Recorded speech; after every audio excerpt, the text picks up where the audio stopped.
Was poppin', was poppin', was poppin'. Welcome, Nicky and Moose. I'm Nicky. That's Moose. What's up, Moose?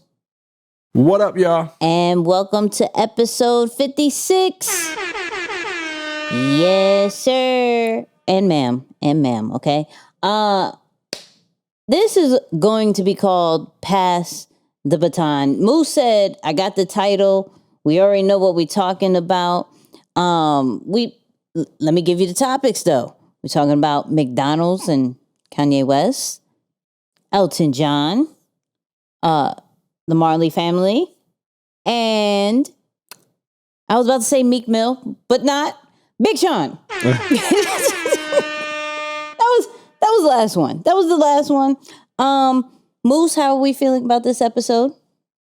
Hey, this is for all the ones who are big on generational wealth, right? Generational wealth, generational legacy, however you talk about it. This one for y'all, so tap in. Oh, let's get into this intro. Two kids from Queens, cut from a different cloth. Now joining forces, helping you to elevate your personal brand. Yeah, I'm talking about Nicky and Moose, bringing you a never-before-seen perspective into the mindset, the mentality, the behaviors, the driving force, but more importantly, the stories behind the people and brands that you know and love the most. And you know what time it is. It is the review of the week. And this one says complete package. Nicky, which you spelled wrong, but I know what you meant. Nicky and Moose, along with the rest of the podcast network that I can never say. Moose, how you say the podcast network? The Resonance. There it is. The Resonance. There it is. There you go. All right. Provide the information and energy that's needed in today's society. I'll keep it short, but keep putting out great content and information. Aw, thank you. We appreciate that. Thank you so much. You know what I mean? Shout out to love. all the people who leave us a review. Please leave a review. We read them. You have a chance to be on the Nicky and Moose podcast where we read it out loud. So leave a review. We pretty much put up all the reviews, to be honest with you. So you could do that on Apple Podcasts or Podchasers. And salute and shout out to all our audio listeners and our viewers wherever you are watching this. You know what I mean? Moose, how are we feeling today? Hey, I'm pretty good. I was in a big tractor today for the first time, so that's a first for me. I got to not drive, but I was riding in the big tractor trailer, small. so that kind of. You looked very small. It was fun. Yeah, it was. Never. So that an eventful first time thing, totally unexpected, but it happens. Okay. Yeah. Okay. I ain't mad at that. Mm-hmm. New adventures in the tractor. Yeah, whatever. Are you going to get one? Yeah. Are you going to get one? No? No. Okay. Right. I'd like to get a motorcycle. Huh? Yeah. Why? Well, I want to move and get a motorcycle. I think that would be fun. Move where? Because, I mean, if you live in New York, well, according to these weather lately, you could ride your motorcycle for a very long time. However, if it is the typical New York vibe, it's not that many times you could drive it. I don't know. I know. Yeah, but I'm thinking maybe somewhere down south. Oh, he may be moving. That was a hint. I want to do it. That's a hint, people. Where should Moose move to? This should be a segment. Where should Moose move? Please put in the comments. Isaiah just clipped this real quick. Put the map or something. And like Moose in a little car, in a tractor, put in a tractor and or a motorcycle. In a motorcycle helmet. Yeah. You just see me moving through the screen. Yeah, it happens.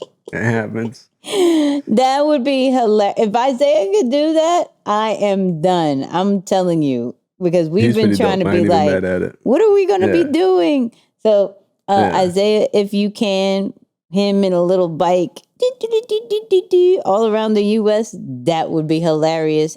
And we're gonna post it, and y'all gonna tell Moose where you guys want him to move. Yeah, guess a city and state. You never I'm know. just saying. I keep hearing though, Florida is the move. I keep hearing Florida's that. the vibe. Florida is the vibe. Mhm. Shout out to all our Florida listeners. I'm still scared to go to Florida from a living standpoint. I've been very vocal about that. I don't like hurricanes. No, not my thing. But that's okay. Let's get into this episode. We are talking about first Kanye West and McDonald's. Moose, Treat yourself. Yeah. Moose, start this off. Yeah, so this was pretty funny, man. I thought it was funny and brilliant at the same time. So getting ready for the show this week, and I'm kind of like, scrolling through, looking at a few different sources, and I had seen this outfit on Kanye, and more importantly, his haircut. People have kind of been bashing him for this wild haircut that he's had.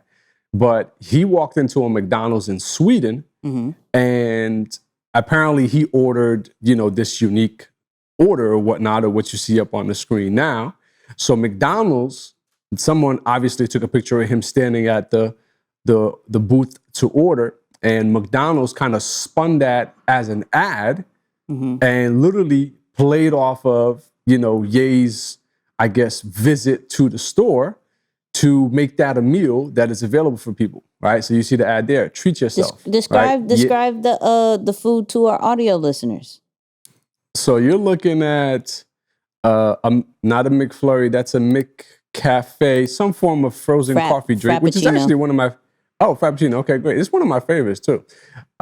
We got the infamous McDonald's fries, and it looks like some form of beverage. Oh, yeah, milkshake. It's a milkshake, nuggets. I don't know if that's a chicken sandwich. I'd laugh if it's fish fillet. You know what I'm saying? Because of the song. Oh my God, no. Can't do it. Can't do it. Yeah. Let me see. So, can I find it? Yeah. Keep talking. Let me see if I can find it because it was in that article.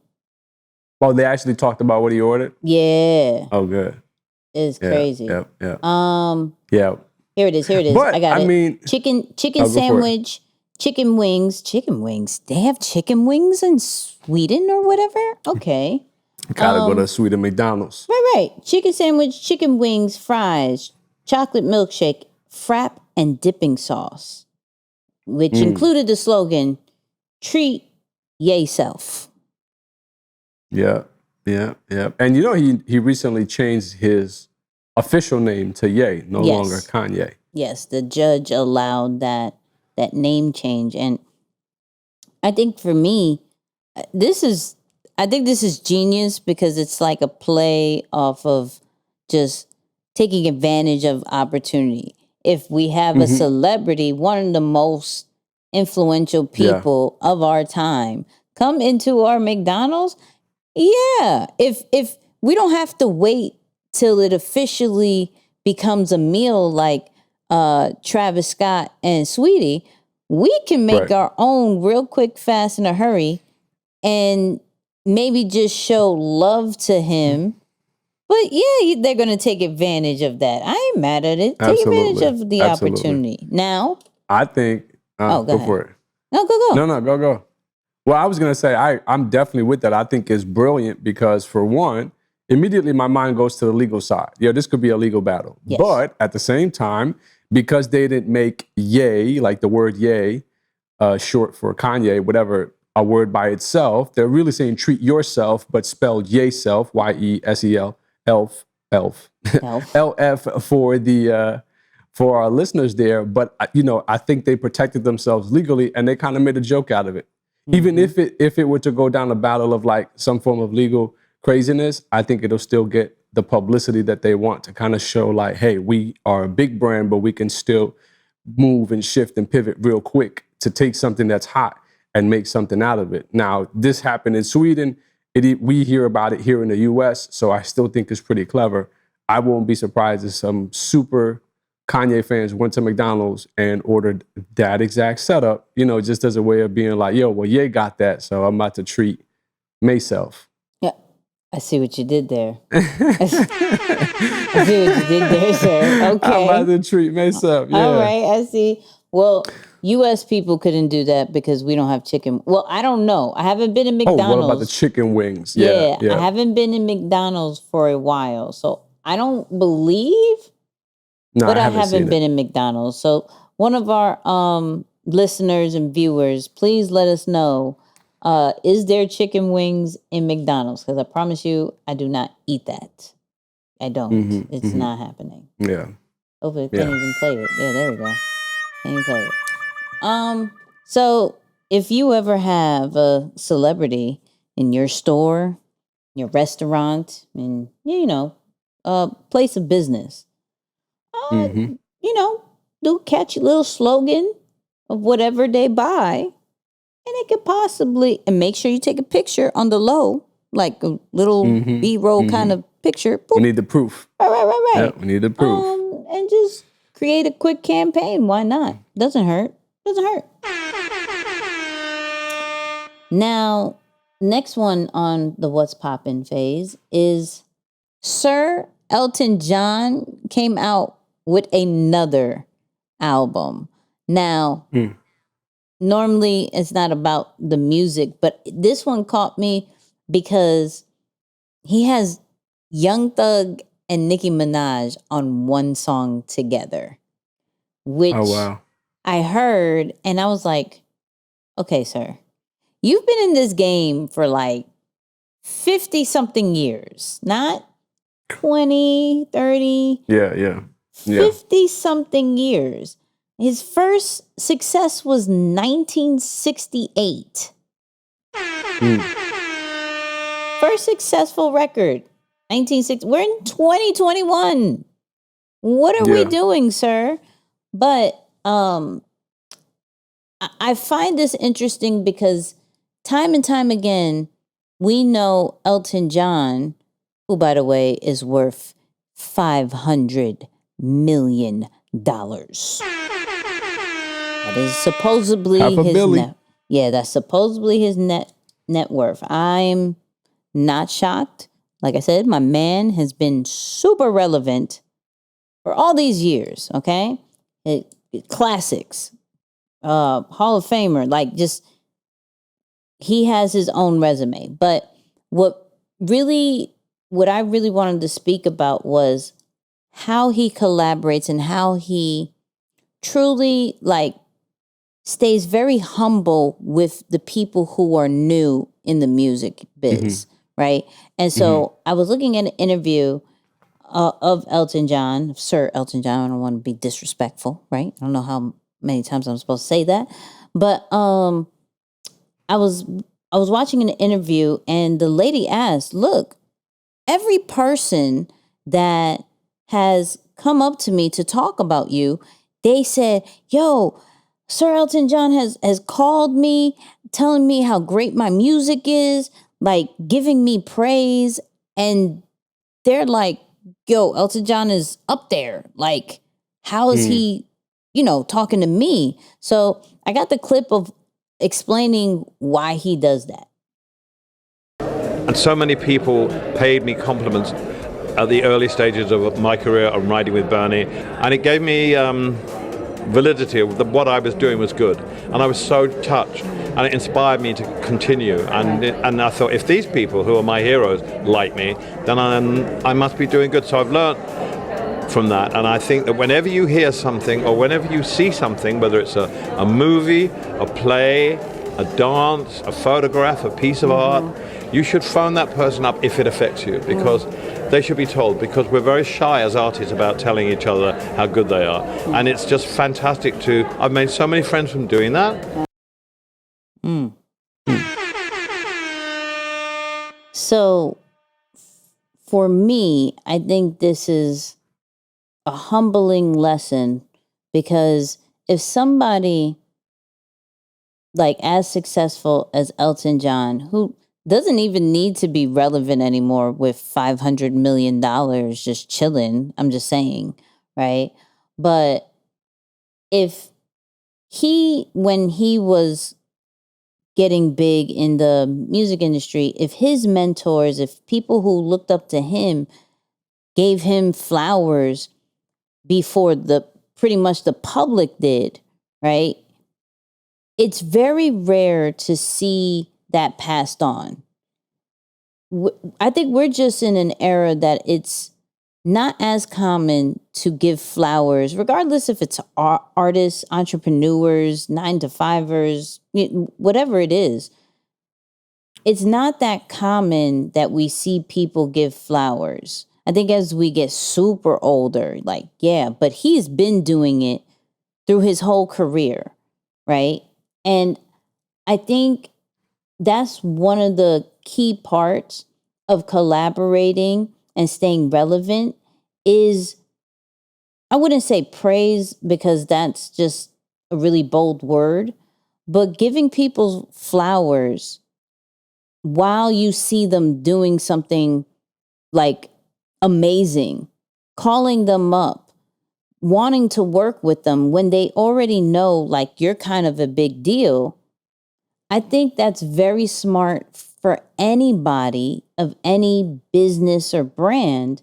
So this can create the long game. This can make you relevant an extra 5 years if you reach out to a newer artist, possibly 10 years, depending on how their career goes, right? Because they say, oh, I worked with Elton John, or, oh, Elton John called me and is now my mentor. Now their fans are like, who is Elton John, right? Of course, in the interview, the comparison of like, yo, what do you think of Lil Nas X? And he was like, I love Lil Nas X because of his creativity. Like, it is amazing to see somebody just be so bold and just stand true with who they are.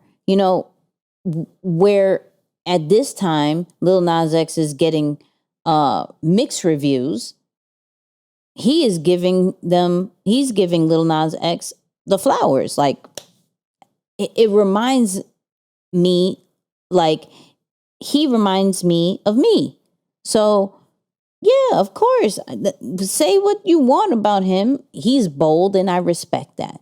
And now with Elton John dropping another album, collaborating with people like Young Thug and Nicki Minaj, I don't think that was by coincidence. I think that was, I definitely need to tap in more with the urban community. I can't tap in no more with Stevie, right? I gotta be more relevant. I gotta be more hip just for longevity, just for legacy. Even though it's stamped, I do love what they're doing, and why not do it with them? So I really, it makes me actually reach out. I think I reached out to 3 people today. Like, yo, I just want to praise you for what you're doing. They're like, what? Like one person I checked up on was Quincy Harris. Shout out to Q and the FAQ podcast, right? Just to check up, like, yo, I don't want nothing. I just see, he was like, yo, thank you. I've had a crazy week. Like, I really appreciate it. And it's like, that felt good. I'm like, yo, I need to do that a little bit more, whether you're above me or whether you're at the same level or whether you're just starting. I need to reach out a bit more and just say, yo, I love what you've been doing. Do. And it's just I can see why he does it. I can see why. That's 1968 was his first success. Yeah, no, that's crazy. It's crazy. Why are we here? Why are we still here? I would chill. I would chill. Sure. He has a point, but and I think you spoke on it pretty good this time too, like the concept of, and I think we covered it on last week's podcast as well, when we talked about LeBron and Mav Carter, doing the whole collab on their front too. So the strategy of definitely going to a younger audience and extending the lifeline of your brand, or what you call kind of longevity and future, I think is definitely a good move. But one of the principles that I want to talk about this time, which is slightly different and it's probably more so traditional, but I think even us as a new generation or millennials, however you want to speak to it, it's important for us to remember this idea of each one, teach one, right? Like that was a big thing back in the day. Like it was a very traditional and historical concept or principle that when you make it out, it becomes your duty, your obligation to go back and pull others with you, just like, that you have done or walk that path or where you have come from. So I think the side that we should speak to this time is this concept of, send the elevator back down. Go back and, help the next generation. Give them the reassurance of they're going to be okay, or help them avoid some of the mistakes that maybe you have made.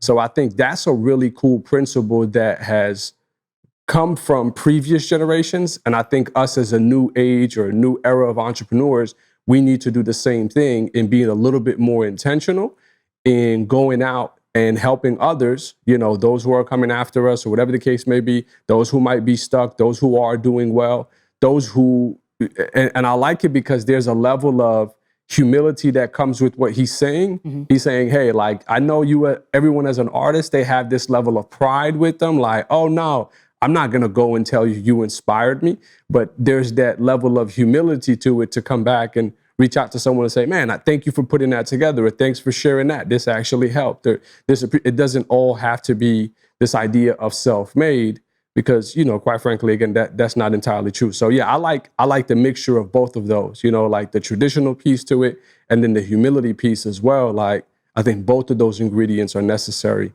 for us in this era. Big facts. Yeah. A little quick what's poppin' on this week, you know what I mean? But let's get to this really good topic of pass the baton. So Moose set this up. Yeah, so I've spoken about this podcast a few times because I really appreciate what's happening on that front. Just one of the guys that we connected with actually on a call, but of course a notable athlete. He's done a lot of great things, Brandon Marshall, and he's created House of Athlete and I Am Athlete podcast. So I've been watching their podcast from time to time, especially like if I see notable guests or some clips that they might share online that I like, I'm like, okay, I'm gonna go actually watch this episode. So this most recent episode was with Rohan Marley, who's Bob Marley's son, one of his children. And I'm watching and I'm listening, and I was kind of shocked to hear this concept of when their father passed suddenly, they had to really scramble to take over his rights. Right. And the whole conversation came up because he was sharing, and his father loved soccer, right? But he was someone who played football. So that was kind of like, I guess, the common interest that they had to bring him on the podcast. Right. So they were like, yo, how is it that you had to, find money to go to school and make all these sacrifices to make it happen when you're Bob Marley's son, right? Like, we would think that should have been already taken care of. And he started explaining the process that they had to go to take over their father's, name and likeness and all that good stuff. So I'll kind of let the clip segue us into it. But that's a definitely interesting lesson. All right. Able to buy our father's rights because when they sold it, they give the children the first rights of refusal. So we had the money at the time. We brought up the money. So y'all had to go raise the money to buy the publishing rights back. The publishing rights and name and likeness, because they were selling it. The 80s, sure. Mike, and so many others offering to buy the publishing rights to your father's music, right? Yeah. And name, image, likeness. And we did it, we bought it. We, the children. Can I ask what was the biggest, offer y'all got? I mean, $20 million at that time, $25 million.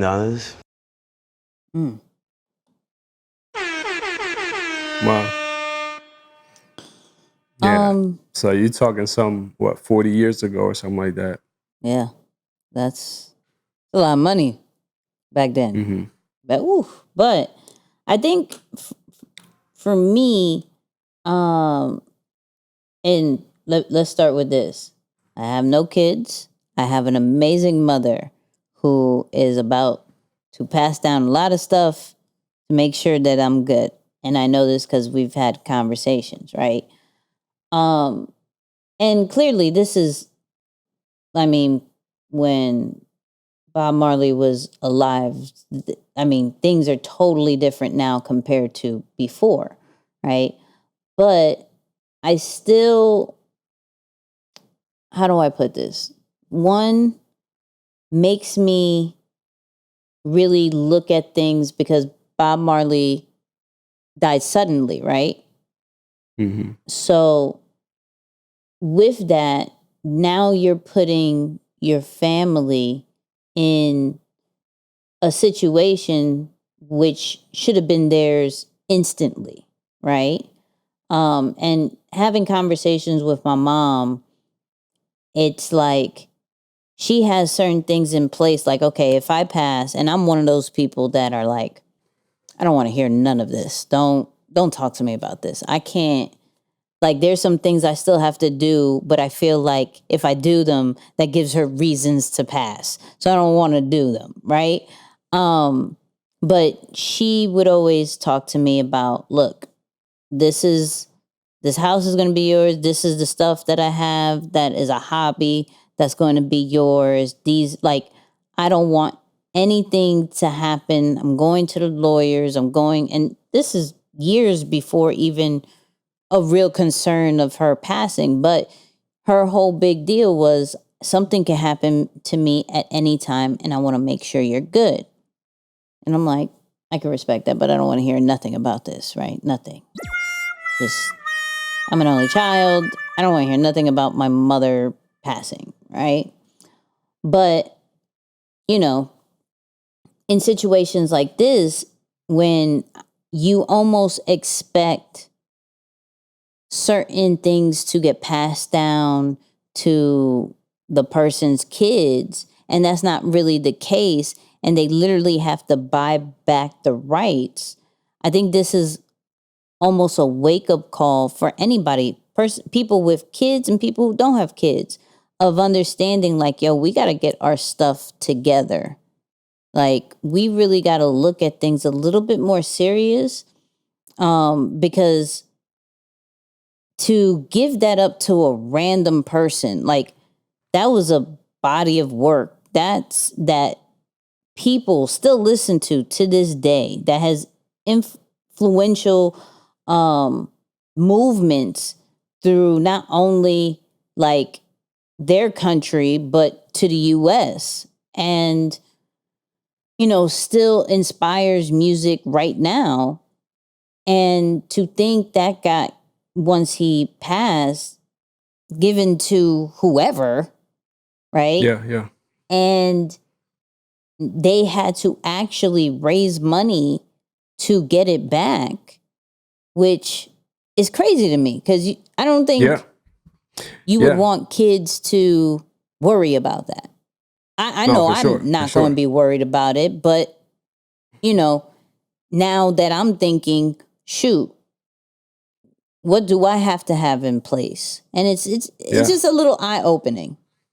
No, for sure. So like on that note, let me actually kind of break down this, because I think this is a lesson for us, right? If you're at that age or not even at that age, this is something we all need to know, right? What does this even mean? Mm-hmm. So you notice when he's talking and breaking it down, he said rights of first refusal, right? So I actually looked up that term while we were prepping, and I'm like, wait, what does that actually mean, right? So it says when discussing an estate, the term right of first refusal, it gives an interest of the buyer to be the first party to be able to buy, whatever is at stake. Right. Right. So that means that in this case, his children, they had the first right. So even if they had the money, didn't have the money, they were the ones who had the first right. Before it can go on the market to anybody else, where maybe the record label can buy it, other business people can buy it, they had this to kind of protect them. So this was like that thing that gave them the opportunity. What's crazy is, and this is why you also got to be mindful of just the company you keep. When they went to some of these other people for help, they didn't want to lend them their money. They wanted to buy it. So he mentioned Michael wanting to buy it. A few of these other people want to buy it.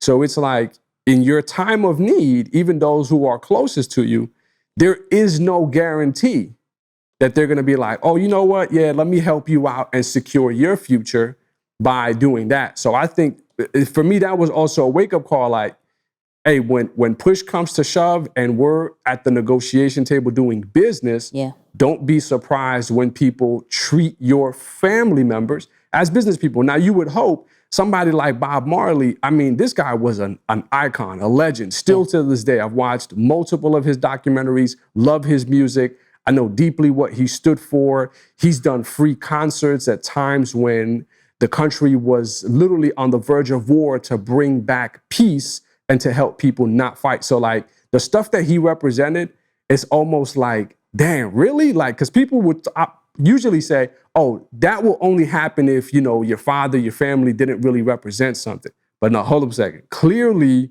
my man had global impact throughout his lifetime, died at a relatively young age. There's no debate. So I think it's just for us, it's really a reminder and a lesson like, yo, not only do you got to have your stuff down packed in the bank, but also on paper, and let your loved ones kind of know some of the rulings in the law that they might have to navigate in getting that stuff back. Because, you know, like you said, $25 million 40 years ago might have seemed like a lot of money, but they would have had no legal right for anything Bob Marley related, not merchandise, not music, not nothing, for the rest of their lives. So I think like when you really like start thinking about it, like, hold up, what do we have coming up? And I think he said that he has 10 other siblings, like 10 other brothers and sisters. So that's a lot of, you know, mouths to feed and stuff like that. So I don't know. I think for me, it was just really cool to kind of get a quick little lesson on how that happened. And even some of the other living legends who you would think would do that philanthropy piece and say, oh yeah, for sure, we'll help you out and loan you the money to buy your father's, you know, name and likeness. That isn't what necessarily happened. It's on our backs to really put up for our own families and make sure they're in position to take over when we pass on, because it's not a matter of if. Unfortunately, that's just the cycle of life. Yeah, it's unfortunate to know that even maybe now that these record labels don't really care about the families because they look at artists as products. Straight up. Yep, absolutely. And absolutely. And that's just and that could be any industry. Like you have to worry about in that time frame. When it comes to death, you got to worry about self in that point. The crazy thing, I'm not big on thinking about self too many times, but when it's all said and done, it's definitely not even a handful of people from a business standpoint that will make sure when you die, you're good and your family are good. Because I think we've heard multiple stories of when people pass, the friends that they thought that was going to take care of the kids and the family, and they all go ghost. Yeah, it's rare. It's rare. I'll tell you that from experience. It's rare. Yeah, it's whack. Whack. Couldn't even give the air horns. The air horns are celebration. I know. I didn't know what else to do. It's one of those tough lessons to learn, but you know what? I think it's needed for us to talk about it and again, like really use this information as an opportunity for us to open our eyes and just make way with the truth. Like that's just the reality of how some situations go. So it's a good lesson for us to learn. Big facts. See, you can say that now. I can celebrate. I can celebrate. This next one is dear to my heart, and I appreciate that Moose gave this. So Big Sean did a recent interview hiking in Complex, right? And pretty much spoke about his mental health and the theme of burnout. And that has been a really huge, important part of my life as far as both mental health and experiencing burnout. So this is what he had to say. The mentality, like where we come from, like you from Houston, right? Yes, sir. I'm from Detroit, so it's like when you come from cities like that, where it's rare for people to get a chance in life, especially when you black. The mentality is like, oh, you gotta stay on their necks, you gotta keep going, but I was burning myself out because even when I would put the work in the studio and do what I had to do, it was like, even when I was out of there, I was still thinking about it. I wasn't really enjoying myself. I just was kind of like, it was always work. So, let me tell you this. Burnout is a real situation. And especially in the environment that maybe some of us, or maybe majority of us who are listening are in, it's that grind. Sleep is for suckers. I'll sleep when I die kind of situation, and just this go on and go on. And you never really know when the end is even near. Right. And I had to sit back probably a few months ago and really think about, like, yo, is this really life? Like, is this, where did I get this from? Where did I get this mentality of go come from? Because if we think about it, like, it's only good for what? I'm not really sure what it's good for. Like, you grind and you get certain success. He said, yo, I had all the cars, I had the house in Beverly Hills, I had everything. Bought my mom a house, everything. I got everything. Yeah. I was unhappy because I'm still going as hard, but I have everything. Now, it sucks that certain cultures or certain mindsets, when you reach a certain success and maybe you coast a bit, and then you're getting complacent, then you're getting comfortable, then you're like, but what are you grinding to do if you reached everything? Like, at what point will you enjoy what you have? At what point will you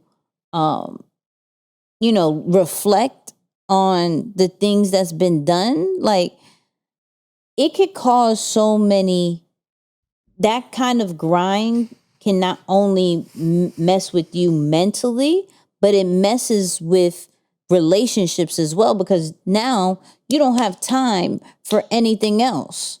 So you're going and you're so concentrated on the career and the brand and the business, and that's what you're going for.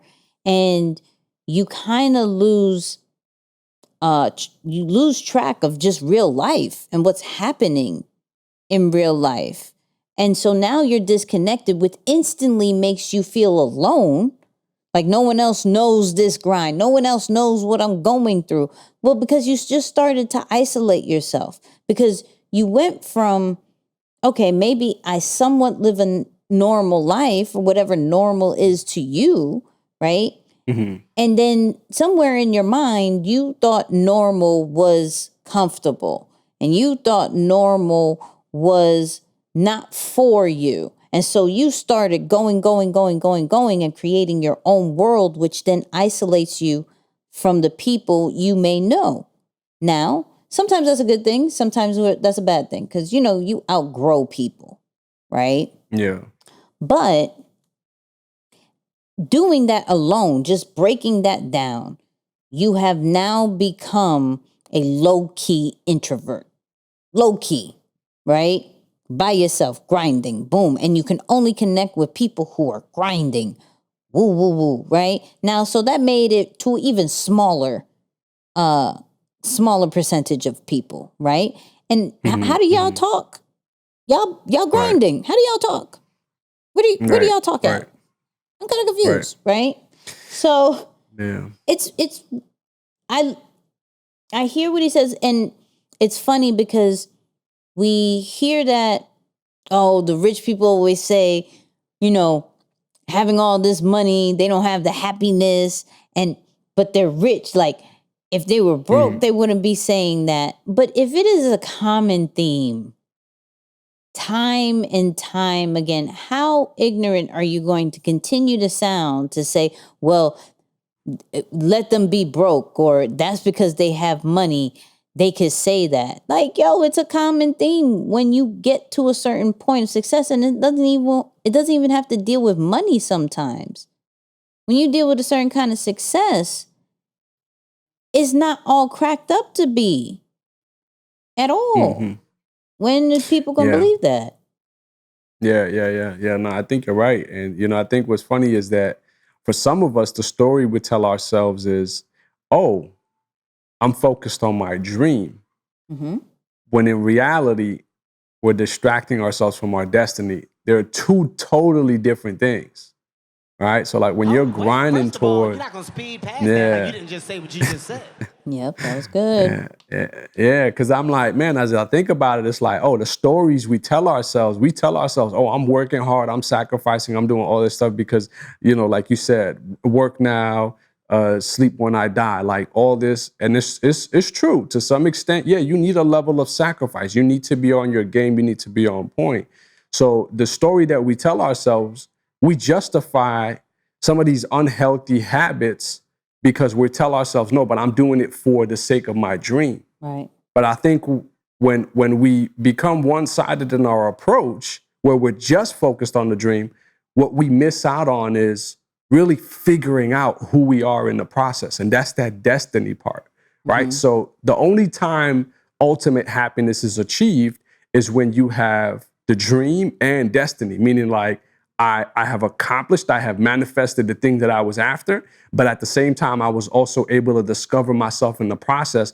And I know that I have some of these material things. I have the money, the access, the relationship, all these things. But at the end of the day, I know that my value doesn't come from that. Now, that's the principle behind it. We know that that's what it is. But when you get there, especially fast, or you're the first in your family to do it, we think that, oh no, that wouldn't be me. Like that won't affect me. Until you get there, you can't speak to that experience. Like to wake up one day and see that you got 100 million in the bank and you're like, okay, hold up. But what, for some of us, it could be a guilty feeling. Like I can't tell you, every time I'm in a restaurant, because I'm someone who came from the hospitality industry, every time I'm in the restaurant, I have some level of remorse. Because I'm like, dang, I see so-and-so at, a waiter or a waitress or this or that. And I'm like, dang, that was me. Like, who am I trying to kid? Like, who am I trying to fool? I'm not going to fool myself. I know exactly what my upbringing was and kind of what type of experience I had to at least create a way out for me. So I still have some level of remorse. So I'm fortunate that there's still time to keep unraveling that, right? To work through those emotions. So I think that we got to really be careful with the stories that we tell ourselves, because we can be so focused on the dream, again, not ever really realizing that we're distracting ourselves from our destiny, which is that concept of figuring out who we are, getting to the money and being okay with it because we know it doesn't define us. So it's an interesting dialogue, man, and it's definitely easier said than done. Yeah, and from a being super transparent kind of vibe, just seeing firsthand what grinding so much can do. Like, from a personal standpoint, I've seen my dad like work so much that he wasn't even around, and the problem with that whole grinding thing, not only from a yourself and in a mental standpoint, you don't know how it affects others. Yeah. You know, you don't That's good, yeah. understand how by your presence being somewhere else, how it could affect the people who are closest to you. And so now it causes other issues for them, whether of doubt of, yo, do you not want to be around? Or, almost feeling abandoned, like, yo, you left, like you rarely came around. And that's a deeper issue that people don't even realize. Like, you may just see it from a surface level, as far as the grind. And then now you're indirectly teaching people to do the same thing. And so here I am, totally disconnected from my dad, but then I realized I've gained the same grind and work ethic to where I even lost a marriage because of how much that I had grinded. And I had to look back and be like, yo, I am my father's child.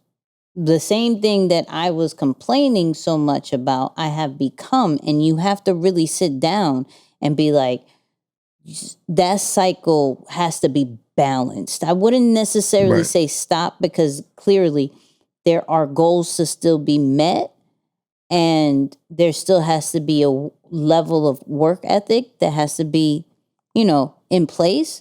But there has to be a better balance than grind, and people who don't understand will get lost. Like it's not, once certain things happen, it's not worth it. It's absolutely not worth it. Not from a who you could affect and what it can do to your life. Personally, I said this, and shout out to Sarah Lovestyle, who was on the who was on our podcast early. We had a conversation, like, the strongest people, what it looks like to be the strongest people on social media, that have it all together business-wise, articles out, everything like that, are probably crumbling personally. Probably. And we've seen it time and time again, whether it's female, male, doesn't matter. And that cycle has to stop. Like, there has to be a balance of, I work hard business-wise and I work hard personal-wise, and it in between makes me happy. But there is a disconnect, and what we think will give us happiness, which is the money and the success, doesn't necessarily based off patterns that we've seen with people who do have it.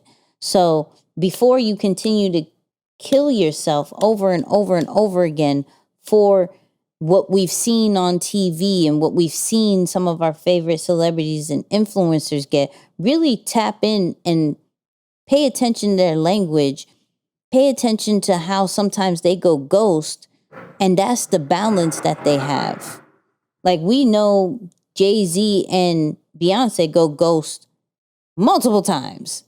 I believe they have great balance now, maybe before. Yeah. And there's always seasons, there's seasons of, I gotta grind. Absolutely. Make that a season, literally, not a forever thing. Don't make that the long game. Make that a season. Yeah.